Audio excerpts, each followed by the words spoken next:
No, man. Yeah, Committee of 13 was a fun project I had years ago. CDs, sometimes I sell them on my solo gigs, so if you're looking to get one, that's where you can pick one up. It just depends, if I bring them or not. Yeah, it was a good project. Committee of 13, Let's talk about that later. Yeah, so in 2005, I had started my project Committee of 13. And basically, I had left El Nino in 2003, 2002, and then I had started that band Cortez up, and we were doing Cortez for a minute, and then I got the Soulfly gig, went out and did the Prophecy record, and then I had a falling out with the Cortez project with Roger. Yep, we're cool now, but it was years ago. And then I started Committee of 13, which was basically a lot of the music that I wrote for Cortez. I kind of took back and I redid the songs, made them more technical. Committee of 13, we were trying to be a little bit more thrashy, more solos, technical guitar riffs. It was a great thing, man, And I wanted to continue doing it, but it just kind of, things happen. Everyone goes their own ways and does different things. But it definitely was a cool band, so go check it out, man. I think Committee of 13 is up on YouTube, I think. If not, I'll put a YouTube channel up for it, So yeah, Committee of 13 was definitely more refined. I was getting more into doing guitar stuff, that was around the time, like 2004, 2005. I was putting more of my attention into shred guitar. I was taking a little break from the flamenco practices and working on my heavy metal shred playing. So Committee of 13 was influenced by that. So. What are you guys all up to today, man? Yeah, I remember that show, man, at Starland Ballroom, right? We opened up for 40 Below Summer. I think it was like a benefit show for one of the hurricanes, I think that hit back here in Jersey. And it was fun, man. It was probably the last time I played Starland Ballroom. I haven't played there in forever, man. Christopher said, you just wanted to say thanks for always producing quality stuff in your young adulthood. I appreciate that, dude. Yeah, check out my new project. Check out my new project, Revenge Beast. We just put up the whole record up on YouTube, man. So check it out, man. It's definitely some of the heaviest stuff I've ever done. So I'm excited about it.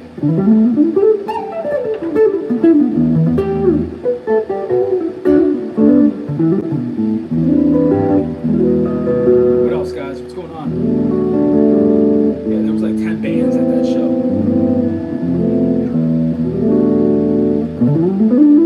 Actually, I think the last time I played Starland, I played there with Soulfly maybe like 07.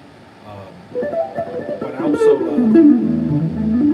I played there with my solo project on the Dave Ellison's project F5. They opened up. I'm sorry, they headlined at Starland Ballroom.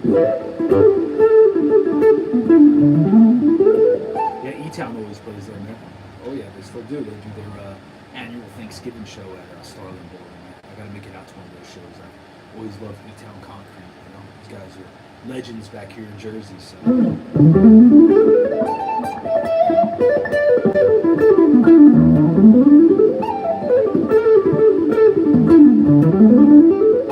The guitar player Dave from E-Town Concrete, he now plays guitar in 40 Below Summer. So it's pretty cool, man. Yeah, Starland Ballroom. It's funny because if you remember, it was. Starland Ballroom basically took over what was the Burt Show. The old Burt Show and Old Bridge, that's where El Nino, we really got our start. Was playing down there. That was like some of the big gigs that we did in Jersey back in the day. It was always at the Burt Show. And then Burt Show closed down and Starland Ballroom opened up. Basically took that Central Jersey crowd. So we were in Staten Island at the time. There was places we played in Staten Island. I don't remember the names though, man.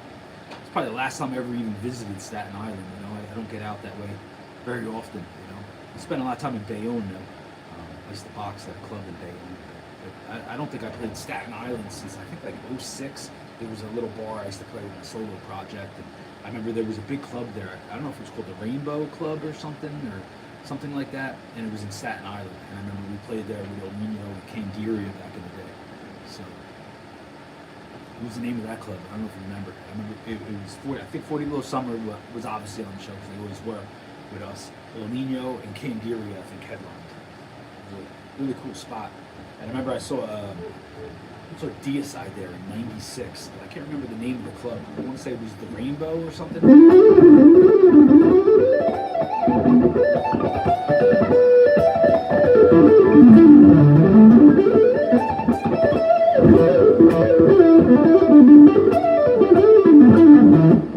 Yeah, Kid used to play there. Yeah, what was the name of that place, man?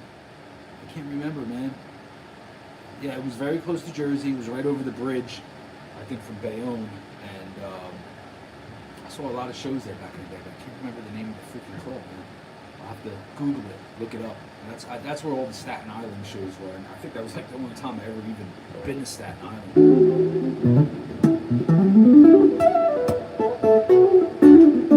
don't know why.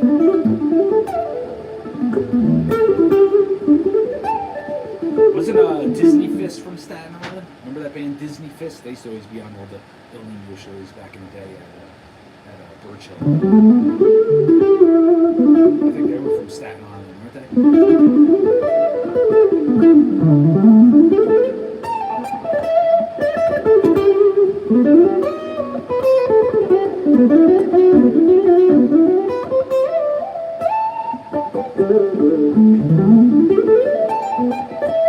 Right? Disney Fist with 40 Below Summer, yep. And Dope way back, wow. Yeah, Disney Fist used to always play around the area too. They were pretty cool band, cool dudes. It was a fun era, man. You know, that whole sound that was going on back in the late '90s, early 2000s. You know, that's the sound that we were coming from with El Nino. So it's fun times, man. I mean, we always played just locally back in the day, man. We basically just played the whole tri-state area, and we were busy as hell every weekend playing clubs around New Jersey. WSOU themed nights, right? So, no, I think Disney Fist, I think they were from Staten Island, man. I think I remember that. I remember they were New York guys, man. Or Brooklyn, maybe. I think it was Staten Island. I think it was Staten Island. Yo, what up? What up, Shredosaur, 88? What up, John Wayne? Yeah, El Nino will have more solos. I did a lot of solos on the new El Nino record, and I was actually just listening to it yesterday, and it's a great record, guys. And it's exciting to hear, you know, me able to do solos and that the guys wanted leads on the record, because that's what I always wanted to do back in the day, was try to incorporate some guitar solos. But you know, that was the new metal era, and nobody was down with leads, you know. But it's cool that people are into it now. So, right on, man. Appreciate Christopher Kahn. Yeah, I try to mix it up, man. You know, I don't try to. One thing I'll say is I don't try to follow trends, man. You know, I like what I like, and you know, like Revenge Beast. I've been wanting to do a all death metal project since I was a kid. I mean, I had a death metal band in like '95, '96, '94. We were called Thanatopsis. We were out of like Hudson County area. That's actually how I met Christian, which then turned on to El Nino. Was from all my musician friends in the Jersey City, North Bergen area. And then that was the last time I played in a death metal band, but I always wanted to be in a death metal band, start something up. You know, years ago I had that project Encyclopedia, and we recorded some stuff. But Revenge Beast is like the real deal. You know, we got a record deal with Upstate, and I'm really excited for you guys to hear that record. So, what was that song you played in the last stream? I think it was Revenge Beast, but I can't find it anywhere. I think that you're talking about, it was an Encyclopedia song. It was called Blind Leads the Blind. I think it's up on YouTube here. And we did have a Facebook page for Encyclopedia. You know, Encyclopedia was a death metal thing. Yeah, I like deathcore, man. You know, it's like death metal, same idea. I prefer more old school death metal, like Suffocation, Obituary, stuff like that. Deicide, Morbid Angel, early 90s stuff. But yeah, Encyclopedia was a death metal thing I had started back in like, I want to say like 08, 07. And we recorded about 6 songs, but I recorded it, I talked about it on the last YouTube chat that we had, that I had recorded it at a studio, a friend of mine. He just never finished it, and it just got frustrating. I got busy with Soulfly touring. It was costing me an arm and a leg. It wasn't a good spot to record at. I really was getting taken to the cleaners financially, and I never finished it, you know. So what you hear online of Encyclopedia was just demos that we never finished at this particular studio, unfortunately. But I put those songs into my solo set list. I've always thrown in Encyclopedia stuff. Maybe in Revenge Beast we'll also maybe put some of those songs in, you know. But I really love the Revenge Beast stuff, man. To me, Revenge Beast is, you know, for all you guys that followed me with my years in Soulfly and what I clearly was writing and what I brought to the table, even though they love to lie about it, that's what I'm doing with Revenge Beast now. All the riffs on the new Revenge Beast record probably at some point would have ended up on one of those Soulfly records if I didn't quit. But after I left, you know, I had started Revenge Beast during the pandemic. Honestly, it was even before I left. But a lot of those riffs were ideas that, you know, probably would have ended up over there. But we're doing great with Revenge Beast, man. I know you guys. It's been nothing but love online, man. All the comments and everything have been super positive, man, for Revenge Beast new record. So I appreciate that, guys. We worked very hard on that record. Right time to finish it. Yeah, you know, I think Encyclopedia just basically turned into Revenge Beast, you know. Again, Encyclopedia, we never finished anything. It was very frustrating. And the cool thing about Revenge Beast is that Brennan, our bass player, does all the recording for us. So it's very easy to record ideas. And we recorded that whole record from home. I put all my guitar stuff I sent to Brennan. He sent me the bass, the drums. You know, we sent files back and forth, and it's very easy to record. It wasn't difficult. That was the problem with Encyclopedia. It was like impossible to finish anything because the one person I had involved just couldn't finish anything in the studio. Whereas Brennan is incredible in the studio. He knocks these recordings out, and that's why we got a full record mixed and mastered and put out on Upstate Records, man. And I also want to give, you know, props to Upstate Records for offering us a deal and releasing the first Revenge Beast record. So help me spread the word, though, man, because we're fighting a battle here with Revenge Beast. You know, I think there's people out there. I don't want to say the powers that be, but there are people that are out to get me, which is really funny. I give this to them. And I feel like online we're not getting the proper attention that we should be getting with Revenge Beast. I don't know why that is, because once people hear it, everyone's been raving about, you know, how it's like the best project I've ever done, the heaviest stuff. So help us share it. That's what I'm trying to say to you, is help us get the word out for Revenge Beast. Share it online. Tell your friends about us. It's really an underground project that we really wanted to spread word of mouth, you know, old school style, and get the word out there, because we are definitely going to be a force to be reckoned with in the death metal, heavy metal arena. So help us with that, guys. We appreciate that. You know, would I start a punk rock project? I would love to. Yeah, I love early '80s punk rock. I would love to do that. I would love to start an old school punk hardcore band, like '80s style, something like Circle Jerks or, you know, Old Agnostic Front,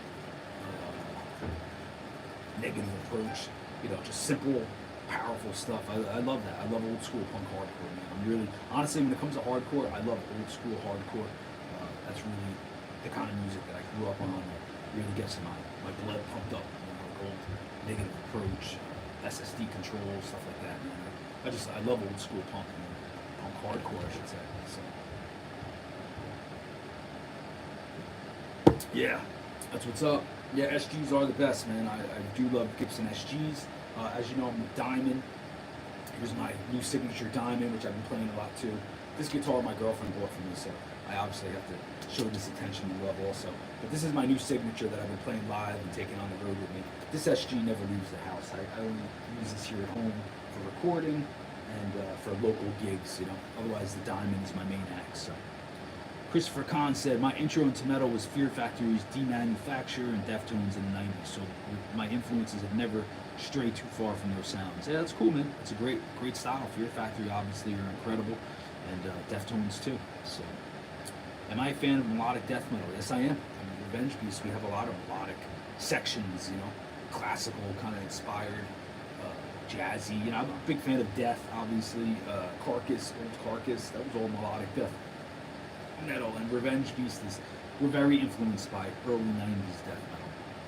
So we're definitely we are a melodic death metal band. So again, go check out the new Revenge Beast, guys. It's ripping.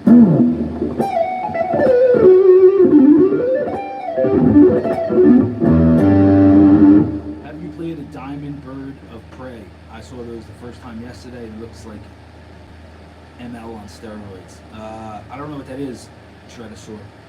That's a diamond guitar. I'm not sure which one it is. What's it shaped like? If you describe it to me, maybe I know. I played a lot of the diamonds. I've been to the Diamond Factory in Indiana, and they make great stuff, man. That's why I like using their guitars. They're top-notch guitars, and I think they do a really good job with, because I like the classic shapes, specifically the SG or the Les Paul.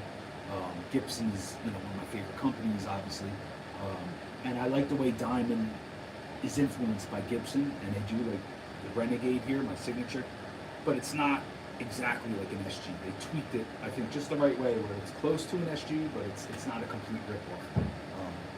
So it's pretty cool, and it's a thin body, which is great for jumping around on stage. So it looks like Dimebag's MLs, but more brutal. Yeah, I think I did see that guitar. It's a nice guitar. It's like a star shape, right?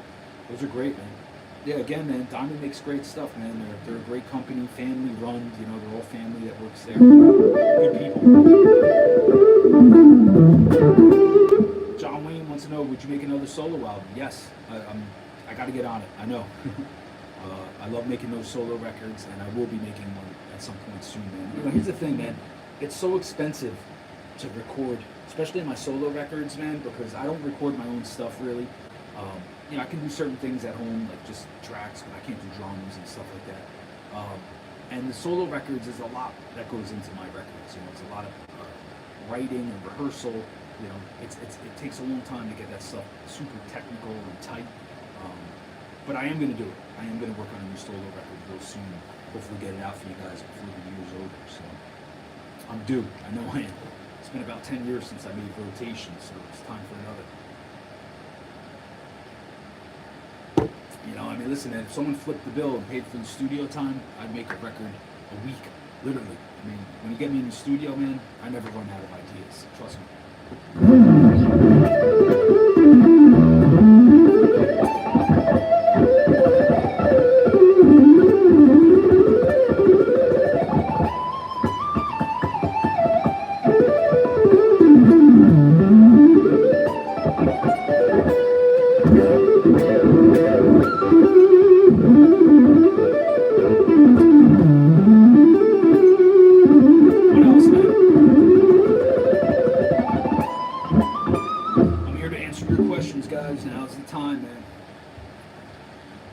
away. I don't shy away from any question. I'm here to talk, so. Yo, what up in Sioux Falls? What's going on there, man?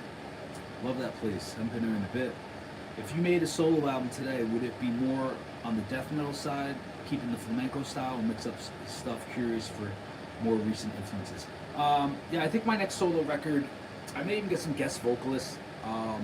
It'll be mixed like it usually is, I will say though, as you can probably tell, I've been listening to just a lot of classic rock, a lot of Eric Johnson. Obviously, I've been throwing a lot of his style of pentatonic stuff into my playing. So it would definitely have, I think, a bluesy rock, but heavy stuff. There definitely would be some heavy, some death metal stuff.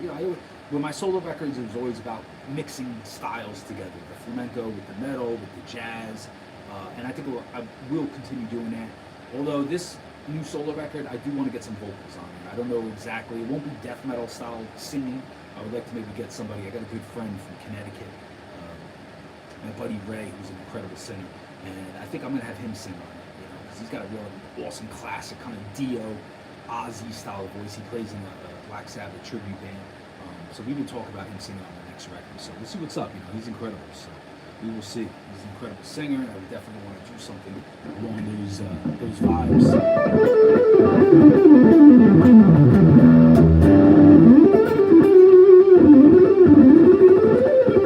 Shave my beard? Nah, man. I don't have a beard anymore. Just a goatee, man. I'll never shave, dude. I look like between my shaved bald head and my face shave, I'll look like a freaking chameleon or a frog. Not for me, man. So, any random or unexpected singer or soloist you would want doing vocals on your song? Yeah, I just said my buddy Ray. He's incredible. There are probably some other big names, from friends of mine that are bands that I've toured with over the years. I probably would definitely have my boy Marcos, who sings, El Nino. He's an incredible singer. I definitely would go the more melodic route with the vocals, because I already got Revenge Beast and we're doing the death metal thing. So,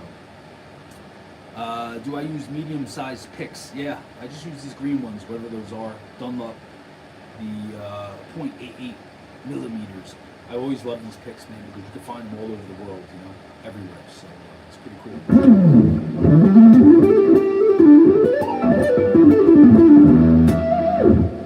What else, man? What do you guys want to know? What's up with my amp today?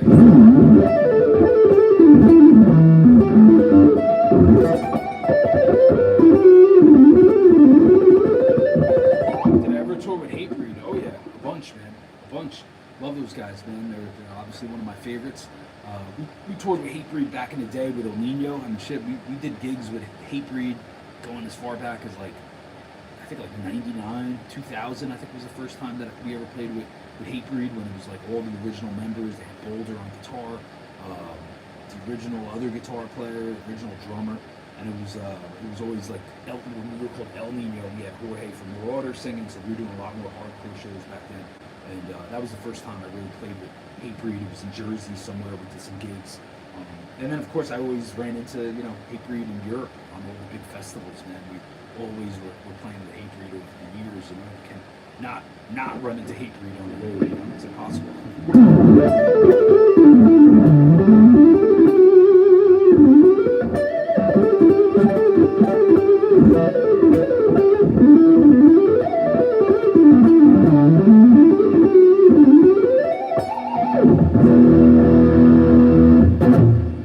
Something's up with my amp.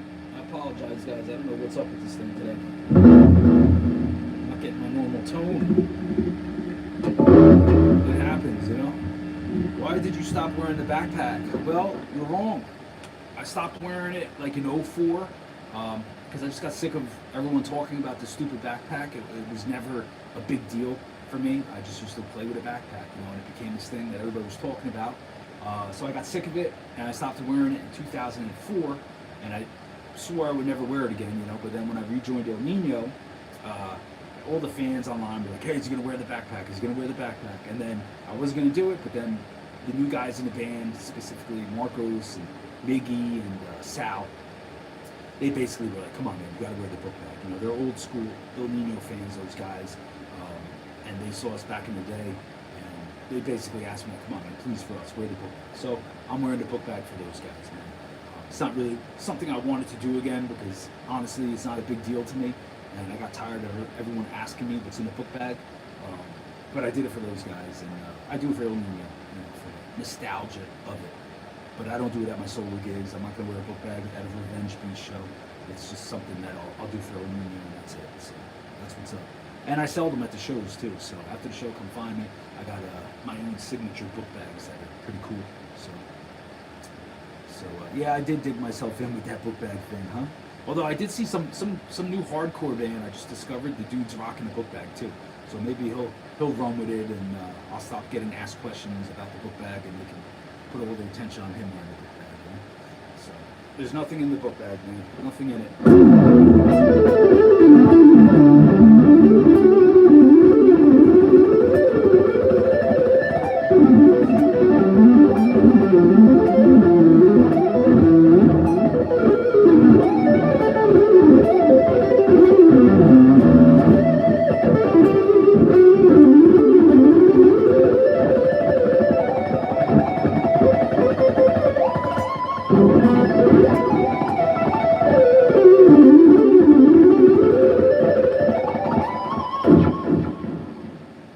Gerbils, yeah, no gerbils in the book bag.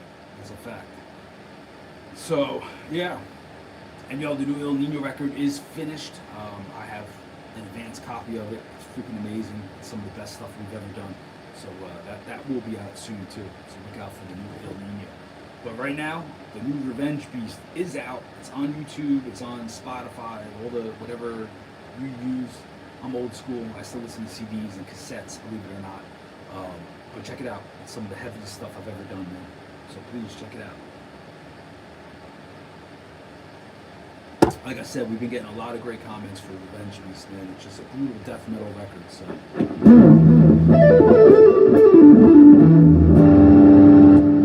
see, I'm having problems with my pickups. I gotta get this fixed.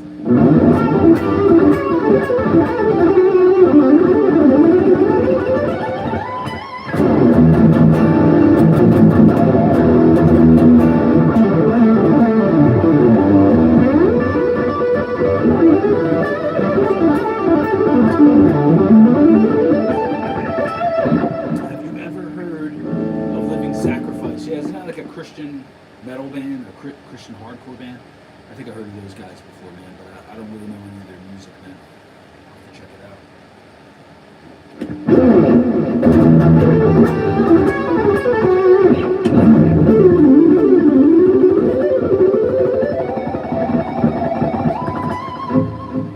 Any performance scheduled for Sioux Falls in the upcoming year? Not that I know of, man, but I know it's been a while, man. I'd love to get back to Sioux Falls, man. It's always a good time in that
What's my dream band? What would be my dream band?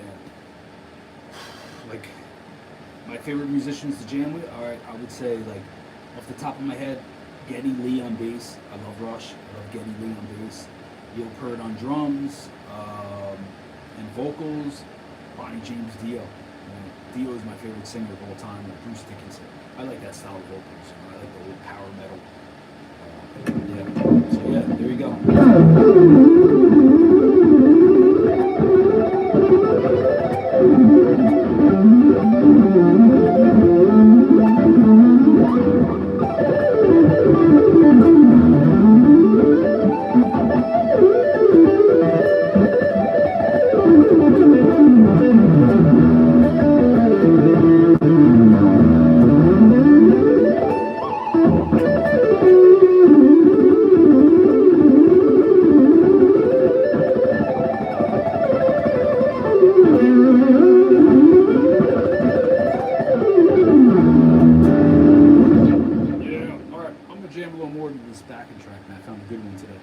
Do you remember listening to your first metal album? Oh yeah.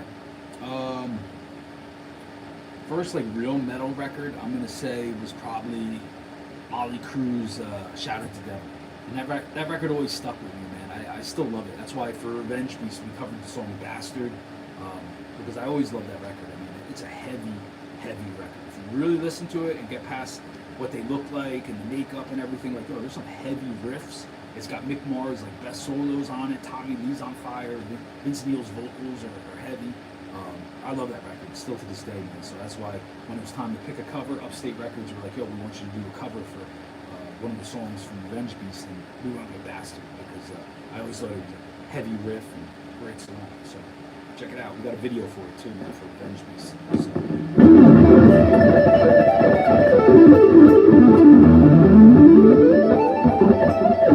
Yeah, shortly after hearing Shout at the Devil, I got into Slayer and definitely heard Rain and Blood. That was definitely my first record. It was around that year when I first started playing guitar in 1986. So Shout at the Devil was already out, and then Rain and Blood I think came out that year also. So any modern singers from any genre that stand out to you or that have a sound style you'd like to compose a song for? You know, I love writing music for singers that can sing. I do. I love what I'm doing with Marcos from El Nino. He's an incredible singer. I think he's amazing, one of the best singers in metal. Another person who I love writing with and I love his vocals is Tommy Vex, you know. So I'm working with two guys right there that I love working with that are modern singers. So I'm going to go with Tommy Vex and Marcos from El Nino. And I'm doing it. I'm working with these guys. We're writing music together, recording, and it's great stuff. The new Tommy Vex record is about to drop too soon. And we did an amazing job on that, man. So check it out, man. Lead the Fifth.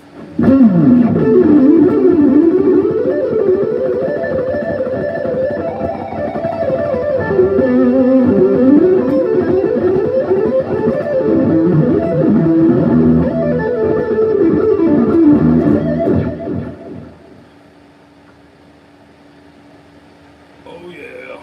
It looks like my battery's gonna go. This always happens to me, man. I got the worst luck with this.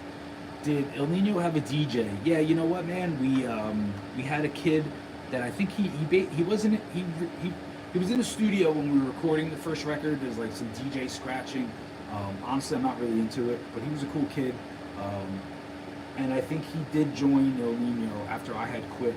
They had him doing scratching and samples or whatever he was doing. But I never was a fan of having a DJ in the band. That's never was my thing. But he did do a great job. He was a cool kid. So you saw the Revenge Beast video. Sounds real nice and heavy. Yep. Thank you. I'll tell you, man. This project that I'm doing with Revenge Beast, man, it's great stuff, man.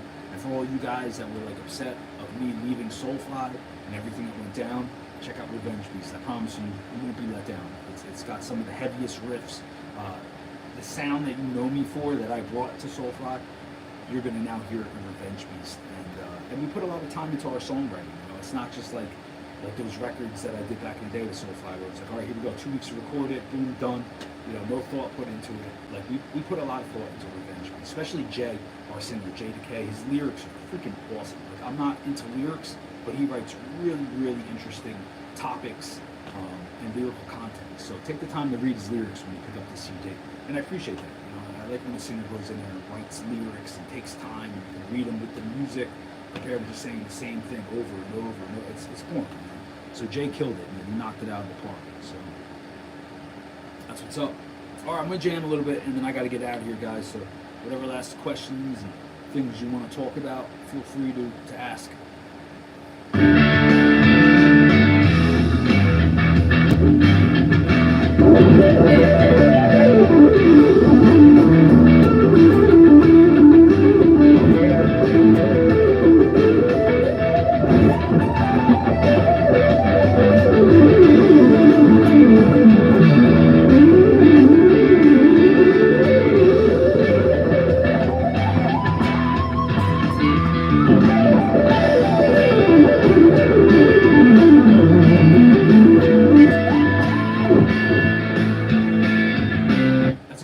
There. I'll stop the music for that one. What you like is Nomadic is that it has an older thrash power metal sound to it. Yes, it does. That song, I wanted something on the record that was thrashy. It's in standard tuning, E standard.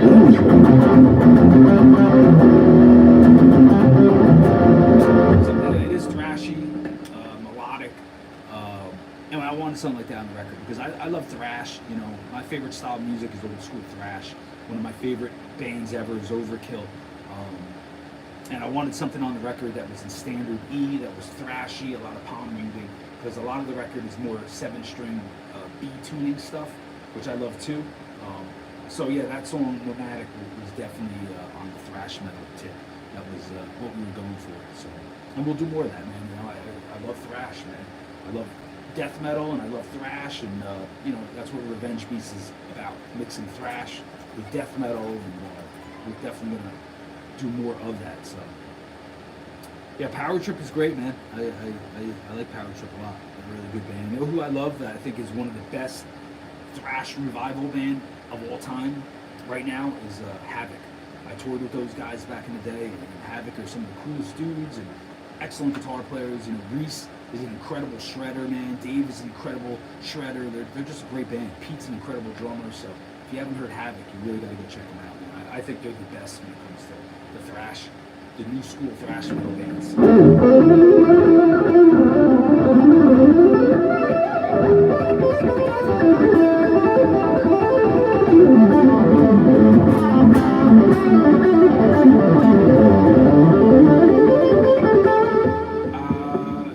All Havoc stuff is great, man. They're one of those bands, they don't write a bad song. You know, they know their style, they stick with the style, they don't change, and yeah. Go check out Havoc. Any record, anything they've done is awesome. Alright, man, I won't stop playing.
Thank you for all the comments. I appreciated everything. And like I said, get out there, check out the new Revenge Beast, man. I am super stoked about our new record. It's up on all, whatever you call it, digital platforms, whatever you guys do to download music. Like I said, I still buy CDs and cassettes. I'm old school like that. So yeah, check it out. It's awesome stuff. And yeah, I will be doing a new solo record very, very soon. Yeah, it's coming out. It's coming out. So just stay tuned, man. I'll be on here again, guys, all right? Thank you very much for all the support, and spread the word about Revenge Beast's new record, man. Have a great night. Peace.